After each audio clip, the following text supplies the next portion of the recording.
नमस्ते विद्यार्थी मित्रांनो, आजच्या व्हिडिओमध्ये मी तुम्हाला डिप्लोमा फर्स्ट इयरला जे विद्यार्थी ॲडमिशन घेणार आहेत, त्यांच्यासाठी त्यांचं जे शेड्यूल आहे, हे शेड्यूल डिस्प्ले झालेलं आहे.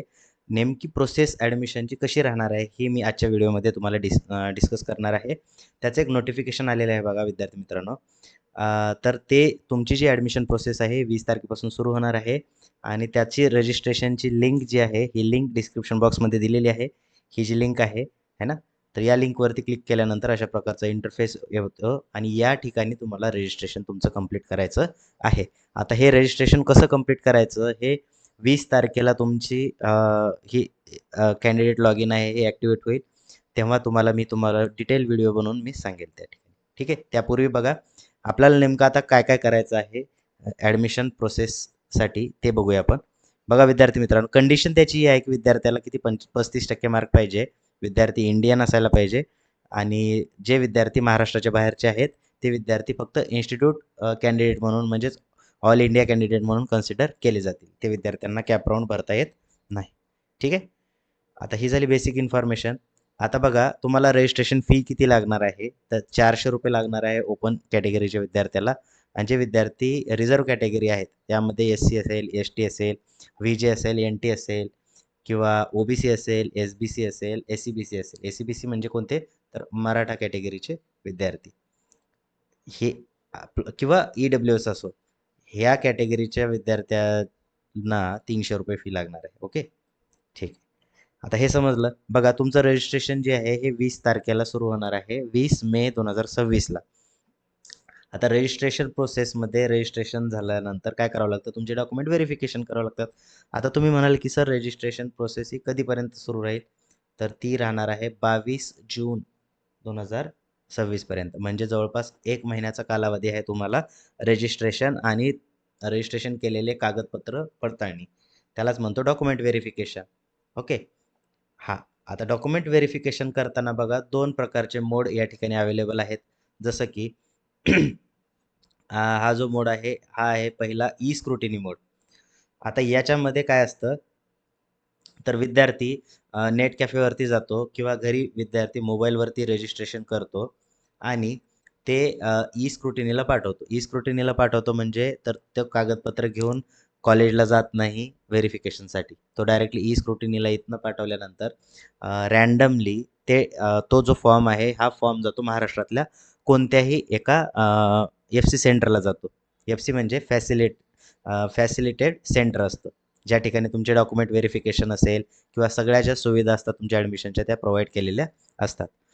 आता बघा इथून तुमचं एफ सी सेंटरला गेल्यानंतर ते ई व्हेरिफिकेशन होतं. म्हणजेच तुमचे डॉक्युमेंट जे अपलोड केलेले असतात, तुम्ही जी माहिती दिलेली असती ती डायरेक्टली ऑनलाईन पद्धतीनं तुमची चेक केली जाते. याला म्हणतो आपण ई स्क्रुटिनी मोड. आणि जर समजा तुमच्या जवळपास एखादं पॉलिटेक्निकचं कॉलेज असेल, ज्या ठिकाणी admission F C centre available असेल, अशा अशा केसमध्ये काय करायचं तुम्ही फिजिकल स्क्रुटिनी मोडनं कन्सिडर करायचं. फिजिकल स्क्रुटिनी मोड म्हणजे काय? तर तुम्ही रजिस्ट्रेशन करायचं नेट कॅफेवरती किंवा मोबाईलवरती केलं तरी चालेल आणि त्याची प्रिंट काढायची. त्याच्यानंतर त्याचे 2 सेट बनवायचे झेरॉक्सचे आणि ते घेऊन ओरिजिनल डॉक्युमेंट घेऊन तुमच्या जवळच्या पॉलिटेक्निक कॉलेजला जायचं आणि त्या ठिकाणी तुमचं व्हेरिफिकेशन करायचं. याला म्हणतो आपण फिजिकल मोड किंवा फिजिकल स्क्रुटिनी. ठीक आहे. हे दोन्ही मोड मी तुम्हाला रजिस्ट्रेशनच्या वेळेस समजावून सांगेलच. है ना?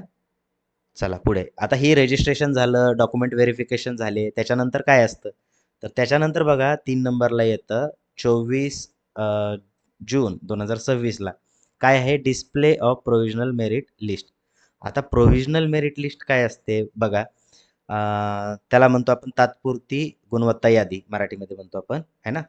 तर ह्या प्रोव्हिजनल मेरिट लिस्टमध्ये काय असतं, तर ज्या विद्यार्थ्यांनी डिप्लोमामध्ये ॲडमिशन घेण्यासाठी रजिस्टर्ड केलेलं आहे महाराष्ट्रातले सर्व, त्यांचा मेरिट नंबर लागतो. जसं की ज्या एखाद्या विद्यार्थ्याला 98% मार्क पडलेले आहेत किंवा 99% मार्क पडलेले आहेत, तर त्याचा मेरिट नंबर 1, त्याच्या पेक्षा कमी असणाऱ्या विद्यार्थ्याचा मेरिट नंबर 2 असा मेरिट नंबर लागतो.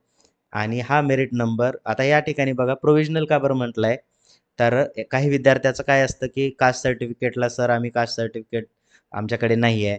मग असे विद्यार्थी काय करतात, तात्पुरते ते ओपनमध्ये रजिस्ट्रेशन करतात आणि ह्या तारखेपर्यंत त्या विद्यार्थ्याचं काय होतं, सर्टिफिकेट आलेलं असतं, मग तो विद्यार्थी परत त्याच्या कॅटेगरीमध्ये कन्व्हर्ट होऊ शकतो, है ना? ते पुढची प्रोसेस असते. त्याला म्हणत असतो आपण ग्रेव्हियन्स, है ना? तात्पुरती गुणवत्ता यादी म्हणजेच प्रोव्हिजनल मेरिट लिस्टमध्ये काय असतो, तो विद्यार्थ्याला मेरिट नंबर मिळतो. आणि बघा विद्यार्थी मित्रांनो, महाराष्ट्रामध्ये जेवढे कॉलेजेस आहेत, त्या कॉलेजेसचे जर तुम्ही मागच्या वर्षीचा कट ऑफ बघितला, तर पर्सेंटेज न बघता तुम्ही काय बघायचं, मेरिट नंबरवरनं, है ना? कारण पर्सेंटेज कमी जास्त होऊ शकतात, बट मेरिट नंबर कमी जास्त होत नाही, है ना? त्यामुळे तुम्हाला जर कॉलेज सिलेक्ट करायचं असेल, तर तुम्ही मेरिट नंबरनं करू शकता. हा मेरिट नंबर तुम्हाला कळाला असेल. आता बघा पुढचा महत्त्वाचा टप्पा हा आहे की सबमिट ग्रेव्हियन्स. आता ग्रेव्हियन्स म्हणजे काय? याला म्हणतो आपण त्रुटी. त्रुटी ज्या तुमच्या फॉर्ममध्ये आलेल्या असतात ते सॉल्व्ह करू शकता तुम्ही याच्यामध्ये. जसं की एखाद्या विद्यार्थ्याचं कास्ट सर्टिफिकेट आलंच नाही. म्हणून त्यानं काय केलं? ओपनमधून रजिस्ट्रेशन केलं. बट 25 जूनपर्यंत त्याचं कास्ट सर्टिफिकेट आलं. मग तो परत काय करेल? या ग्रेव्हियन्समध्ये रिक्वेस्ट पाठवेल आणि त्या ठिकाणी तो विद्यार्थी परत त्याच्या कॅटेगरीमध्ये कन्व्हर्ट होऊन जाईल. याला ग्रेव्हियन्स म्हणतो. ठीक आहे. काही विद्यार्थी काय करत असतात, रिसिप्टवरती रजिस्ट्रेशन करतात. EWS असेल, कास्ट असेल, नॉन क्रिमी असेल, आहे ना, या सगळ्या. तर तुमच्या ज्या काही फॉर्ममध्ये चुका झालेल्या असतील किंवा त्रुटी असतील, ह्या सगळ्या सॉल्व्ह केल्या जातात या ठिकाणी ग्रेव्हियन्समध्ये. ओके. आता ग्रेव्हियन्स पण 2 प्रकारचे असतात, ई स्क्रुटिनी आणि फिजिकलवाले पण, आहे ना. ज्या विद्यार्थ्यांनी फिजिकल डॉक्युमेंट व्हेरिफिकेशन केलेलं आहे त्या विद्यार्थ्यांना त्या सेंटरला जाऊन त्या ठिकाणी त्रुटी सॉल्व्ह कराव्या लागतात. आणि ज्या विद्यार्थ्यांना ई स्क्रुटिनी केलेलं आहे त्यांना घरूनच तुम्ही ते करू शकता. बट त्याची प्रोसिजर आहे, है ना. हां, त्यानंतर बघा 5 नंबरला येतं display of final merit list. आता हा जो ॲडमिशनचा आहे हा रजिस्ट्रेशन व्हेरिफिकेशन नंतर सगळ्यात महत्त्वाचा टप्पा आहे. या केसमध्ये काय असतं, फायनल मेरिट लिस्टमध्ये तुमचा नंबर येणं खूप महत्त्वाचं आहे. आता एकदा का तुम्हाला फायनल मेरिट लिस्टमध्ये तुम्हाला एक नंबर मिळाला, तर तुमच्या त्या फायनल मेरिट नंबरवरनं तुमची ॲडमिशन प्रोसेस पुढे चालत राहते. ठीक आहे. त्यामुळं फायनल मेरिट लिस्टमध्ये तुमचा नंबर येणं खूप महत्त्वाचं आहे. आणि फायनल मेरिट लिस्टमध्ये तुमचा नंबर आला एकदा, की तुमचं जवळपास 40% काम झालं असं म्हणता येईल आपल्याला. ओके. आता याच्यानंतर पुढं काय असतं, तर पुढे येतो तुमचं कॉलेजेसचे नावं टाकायचे, ज्याला म्हणतो आपण कॅप राउंड 1. आणि कॅप राउंड 1मध्ये ऑप्शन फॉर्म भरायचं जी प्रोसेस असते, त्याला म्हणतो आपण कॅप राउंड 1चा ऑप्शन फॉर्म फिलिंग. आता कॅप राउंड 1मध्ये महाराष्ट्रामध्ये जेवढे कॉलेजेस आहेत, सगळ्या कॉलेजेसच्या जागा ज्या आहेत त्या तुम्हाला डिस्प्ले होतात. वॅकन्सी रिपोर्ट म्हणतो त्याला. आणि त्या जागेवरून तुम्ही ते फॉर्म भरू शकता. मग पहिल्या राऊंडमध्ये फॉर्म भरायचे. पहिल्या राऊंडमध्ये जर तुम्हाला कुठे लागला नंबर, तर ठीक आहे. नाही लागला तर दुसरा राऊंड भरायचा, नाहीतर तिसरा राऊंड भरायचा, है ना. आणि चौथा राऊंड भरायचा. असे 4 राऊंड टोटल असतात तुम्हाला. ठीक आहे. आता एक गोष्ट लक्षात ठेवायची की तुमचे जे नॉन क्रिमी लेअर असेल, है ना, हे 31 मार्च 2027 पर्यंत व्हॅलिड पाहिजे, है ना. ही गोष्ट एक लक्षात ठेवा. त्याच्यानंतर EWS सर्टिफिकेट जर असेल तुमचं, ते पण तुम्हाला 31 मार्च 2027 पर्यंत पाहिजे. हे बाकी तर एवढं काही सांगायची गरज नाही आहे तुम्हाला. आय होप तुम्हाला एवढं समजलं असेल. विद्यार्थी मित्रांनो, जर तुम्ही फर्स्ट इयरला ॲडमिशन घ्यायचं असेल, तर व्हॉट्सअप ग्रुप जॉईन केला नसेल तर लिंक डिस्क्रिप्शन बॉक्समध्ये आहे. डायरेक्ट सेकंड इयरला ॲडमिशन घेण्याचे जे विद्यार्थी आहेत त्यांच्यासाठी पण लिंक डिस्क्रिप्शन बॉक्समध्ये दिलेले आहेत. त्यांचा व्हॉट्सअप ग्रुप वेगळा आहे. तो ग्रुप तुम्ही जॉईन करू शकता आणि त्या ठिकाणी तुम्हाला सर्व गाईडन्स त्या ठिकाणी प्रोव्हाइड केलं जाईल. ठीक आहे. आता काही विद्यार्थी असे असतील की किंवा पालक खूप बिझी असतात, त्यांना लक्ष द्यायला वेळ नाही किंवा करेक्ट फॉर्म कसा भरायचा, तर त्या केसमध्ये आमची कन्सल्टन्सी टीम तुम्हाला हेल्प करेल.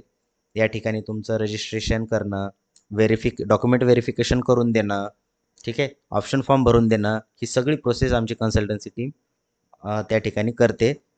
जर इंटरेस्टेड कोणी असेल तर तुम्ही मला डिस्क्रिप्शन बॉक्समध्ये किंवा व्हॉट्सअप ग्रुपमध्ये ॲडमिनचा नंबर जो आहे तो माझा नंबर आहे, त्या ठिकाणी रिक्वेस्ट पाठवा की I am interested for consultancy.